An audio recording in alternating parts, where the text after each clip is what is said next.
Welcome back to the deep dive. Today we are doing something, well, something a little dangerous. Uh-huh. We're taking that safety blanket of civilization, the laws, the rules, all the regulations we cling to, and we're pulling it back to see what's actually underneath. And this one is, it's a bit vertigo-inducing, isn't it? It is. I have to warn you, the source we're covering today is not polite.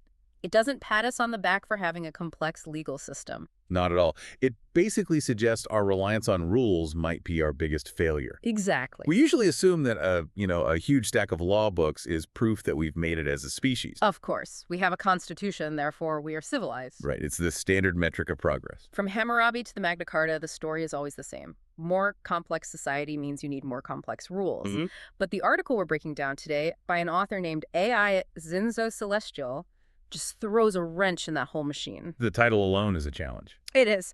Why the more mature a civilization becomes, the less it needs the word rule. It's such a bold premise. Yeah. The author isn't just saying rules are, like, annoying or bureaucratic. No. They're arguing that the existence of rule is actually a symptom of systemic failure, that something's gone wrong in the source code of society. That's what jumped out at me immediately.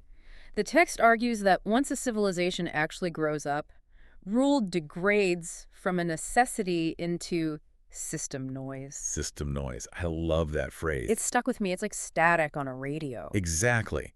And to understand why they'd call the very bedrock of our society noise, we have to walk through these 7 layers the author lays out. Right. It's a progression, really, from the chaos of infancy to what they call Civilization 3.0.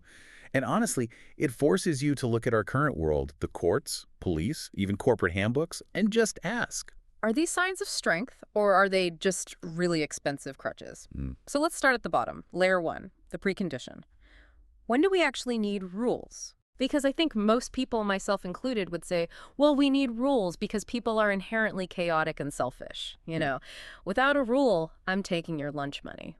And the source agrees with the chaos part, but it frames it so differently. How so? It says rule only enters the stage when the internal system has failed. It calls rule a sign of inability. A sign of inability. Wow. Basically, you only need an external force, a law, when individuals can't self-regulate, when values aren't internalized, and when the system can't correct itself. Okay, so if I have to put up a sign in the office kitchen that says, wash your own dishes. Yes. It's not because I'm a good manager. It's because the culture is broken. That is it, exactly. The sign is an admission of defeat. The author writes that rule appears when order collapses without external intervention. So if you remove the rule and everything falls apart, that doesn't prove the rule was good. No. It proves the civilization is immature. It proves there's a deficit in the people. That is a harsh reality check. We tend to feel safe seeing police cars or reading those long terms of service agreements. Of course. But this framework suggests that a heavy presence of rule is basically a giant neon sign blinking. We aren't ready to handle ourselves yet. It's a diagnosis of pathology. And this leads us straight into layer 2, where the author really twists the knife. Okay. They define the essence of rule not as protection, but as substitution. This list was fascinating to me because it reframes things we think are positive. It argues that rule is just a placeholder for things we should have but don't. And the author is very specific here. Rule uses power to replace consensus. It uses coercion to replace self-awareness. And the one that really hit home for me, it uses obedience to replace responsibility. Let's dig into that one. Yeah, obedience versus responsibility. Because on the surface, they look the same, don't they? In both cases, the person stops at the red light. The job gets done. Right. So why does that distinction matter so much? Because the internal state is totally different. If you're obeying, you've outsourced your morality. You're not thinking, is this right? You're thinking, will I get caught? What's the penalty? Exactly. The author calls rule a compensatory mechanism. It's a patch for a software bug. And the core message the system sends to the citizen through a rule is, oh, it's brutally honest. I do not believe you can handle things well on your own.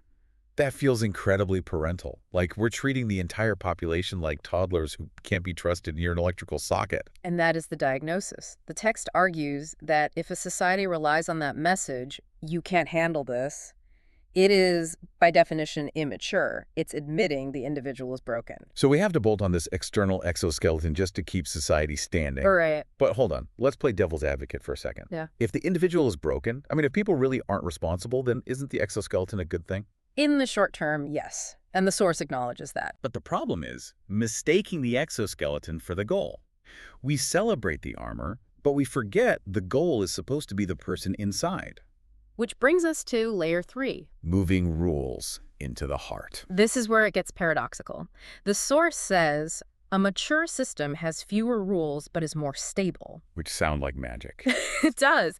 Usually, deregulation leads to disaster. Well, it only sounds like disaster if you assume the only thing stopping people from bad behavior is the law. But the text describes this shift from allowed versus forbidden To should versus should not. Exactly. Unpack that for us. Well, allowed is external, right? It's checking the rule book. Can I park here? Is this tax loophole legal? Can I get away with this? Right. But should is internal. It's checking your conscience. In a mature system, the calculation is ethical. Should I do this? Does this harm the community? So when that switch flips inside someone, the external rule just becomes redundant. And it's like, if I genuinely love my neighbor and don't want to hurt them, I don't need a law telling me do not punch Dave. I already wasn't going to punch Dave. Precisely. The law against punching Dave becomes system noise because your internal software has already processed that decision. The author says that when this internal judgment is complete, the ruling structure becomes redundant. It's like wearing a cast on a broken arm. Once the bone has healed, the cast isn't protecting you anymore. It's just an itchy, heavy nuisance. Exactly. But we are terrified to take the cast off. We look at the cast and we say, this is what keeps me safe. And that fear, that leads us right to layer 4. The text argues that keeping the cast on when it's not needed isn't just harmless. It becomes toxic. It starts undermining system health. Ah, the side effects layer. This was basically a list of reasons why bureaucracy kills the human spirit. It really is. The first side effect is the suppression of autonomy. And the quote here is just devastating. Let me guess. As long as rule exists, people practice self-responsibility one day less. That's the one. It's the muscle atrophy theory, isn't it? If you never have to decide for yourself because the rule decides for you, your moral muscles just get weak. Totally. If you treat people like children who need permission, they stay children. They never exercise that moral muscle of making a hard choice. Why would they? The rulebook does it for them. Then there's the second side effect, delay of evolution. This connects back to that managed mindset. It does. If the system is controlled externally, individuals are just cogs. They aren't evolving, they're being maintained. You can't get innovation from people who are just trying to stay compliant. And the third one mentioned was the creation of opposition. But this is just unavoidable with rule. It divides the world into the rulers and the ruled. Us versus them. The enforcers and the subjects. A mature civilization needs role fluidity and shared responsibility. Yeah. But strict rules just freeze that hierarchy in place. It creates friction. It creates a game, doesn't it? How close can I get to the line without crossing it? Yes, how do I beat the system? Instead of asking what is good, you ask what is legal. And those are two very, very different questions. When a society obsesses over legality instead of morality, it's actually regressing. Okay, this brings us to layer 5, which I found to be the most accessible part of this whole philosophy. Because of the metaphor? Yeah, the human growth analogy. The author basically puts civilization on a therapy couch and asks, how old are you, really? I love this analogy. It maps the lifespan of a single human onto the lifespan of a society. So you start with infancy. Which is pure chaos. You have to control an infant. If you don't, they'll stick a fork in the toaster. Rule is 100% necessary. Right. The source is clear on that. You don't negotiate with a baby. Then you hit adolescence. Some agency, but you're volatile. You need rules plus supervision. A curfew. You have to check in. And adulthood. Self-discipline plus responsibility. You don't get grounded for staying out late. You manage your own sleep because you have a job to do. And finally, maturity, where external restraint is basically gone because the wisdom is internal. So, applying this to us, looking at our heavy reliance on policing, courts, contracts, where are we? What do you think? I feel like we are the rebellious teenager. We're smart, we have technology, we can drive the car, but mom and dad definitely do not trust us with the liquor cabinet key. That's a great way to put it. We're constantly pushing against the rules, but secretly, we rely on them to keep us from destroying the house. I think that's a fair assessment. The source says, A civilization that still needs rule is equivalent to being underage. And it points out something crucial. What's that? A mature person resents being micromanaged. Oh, absolutely. Nothing makes me angrier than someone telling me to do something I was already going to do. Right. It makes me want to not do it just out of spite. Because it insults your integrity. It implies, I didn't trust you to do this on your own. The text says a mature civilization feels that same resentment toward unnecessary laws. It feels the friction. That cast on the healed arm, it starts to itch. So if we're itching to get the cast off, what does the future look like? Layer 6 introduces this idea of Civilization 3.0. Yeah. If we take off the cast, what changes? The source talks about a shift in our basic assumptions. This is the real game changer. In our current model, let's call it Civilization 2.0, humans are viewed as sources of danger. Right. The primary goal of the state is to contain that danger. Keep them from killing each other. Keep them from stealing. It's all risk mitigation. But in Civilization 3.0, the assumption flips. Okay. Humans are viewed as sources of value. The assumption is that you are here to create, to contribute. So order isn't pressed out from the top down. It's grown organically from the bottom up. That sounds like a corporate buzzword salad, organic order, but what does that actually look like? Well, it's just management from command to service. Instead of a government saying, do this, it asks, what do you need to thrive? But the biggest shift is in stability. Currently, we maintain stability through fear. Fear of jail, fear of fines, fear of being sued. And in 3.0, Stability is generated by trust. trust. That is a scary word for a lot of people. Trust feels flimsy. Laws feel concrete. But the author argues trust is actually stronger. Think about a relationship, a marriage held together because the spouses are afraid of a prenup agreement. That's not stable, that's fragile. Right. A marriage held together by genuine trust is unbreakable. The source calls rule historical residue in this stage. Like something we used to do. Like bloodletting to cure a fever. We just don't need it anymore because we understand the body better. This brings us to the final layer, layer 7, the deepest level. It all boils down to trust versus fear. The author sums it all up with a really simple binary choice. What is it? The more mature a civilization is, the more it trusts life. The more immature a civilization is, the more it fears life. That is. Wow. That's almost spiritual. It cuts right to the core of why we build these institutions in the first place. It really does. When you fear life, when you fear your neighbors, your employees, your citizens, you try to control them. You build walls and write laws. You must be home by 10. You must sign this waiver. You must submit this form. Right. But when you trust, you relax. Yeah. You step back. You let go. You let go. The text argues that coexistence, true, peaceful coexistence, is just confidence. It's a civilization saying, we're okay, we don't need the guardrails anymore. Whereas rule is an admission of immaturity. It's basically saying we are scared of what will happen if we let go. Precisely. Now, I have to play the skeptic for a second. This sounds amazing, this Civilization 3.0, but are we there? No. The text admits rule is necessary when people can't self-regulate. If we deleted all law tomorrow, I don't think we'd get a utopia of trust. I think we'd get chaos. You are absolutely right, and the author isn't suggesting we burn the law books tomorrow. Okay, good. Remember layer 1. Rule is a necessary tool when the system is unstable.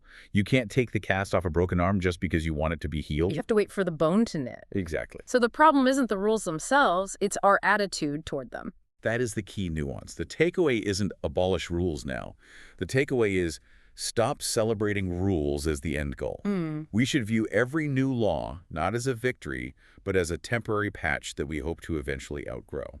The goal of a parent isn't to rule their child forever. Right. It's to raise a child who doesn't need ruling. We need to be working ourselves out of a job. That is the mission. Civilization should be trying to retire the concept of rule, not expand it. The text ends with this really evocative image, the quiet conclusion. When a civilization truly reaches maturity, it does not shout, I rule you. It simply operates quietly, allowing every life to naturally become part of order. I love that contrast, shouting versus operating quietly. Our current system is very, very loud. Sirens, gavels, endless debates, 1,000-page bills. It's a noisy machine. Contrast that with a healthy forest. A forest doesn't make noise about how it grows. It doesn't have a manager of the oaks telling the pines where to stand. It just grows. It cycles nutrients, it adapts, it sustains life. There's no external ruler. It operates on internalized organic order. That is the aspiration. It really challenges us to look at the noise in our own systems, whether it's our government, our companies, even our families. And it forces you to ask, is this rule here because it creates value? Or is it here because we lack the trust to operate without it? And that is a fascinating place to land. We usually think of the future as being more complex, more high-tech, maybe more regulated to handle it all. But this vision of the future is softer. It's simpler. It is. It's human-centric. It bets on the idea that if you treat people as capable, moral adults, they will eventually rise to that expectation. But it is a bet, and it's a high-stakes one. It's the only bet that leads to actual growth. Anything else is just management. So as we wrap up this deep dive into AI, Sinzu, Celestial's work, we want to leave you with a final thought to mull over. We've talked a lot about civilization at the macro level. Governments, history, all that. Let's bring it down to the micro level. Look at your own life. Look at your own household or your own team at work. Yeah. Here's the question. Where are you currently relying on a rule, a strict boundary, a threat, a policy, because you actually just lack the trust to rely on internalized values? And the harder question, maybe, what would you have to do to build that trust so you could delete the rule?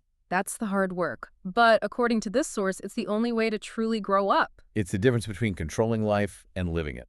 Thanks for diving in with us. It's a bit of a perspective shift, but that is what we are here for. Stay curious. We'll see you next time.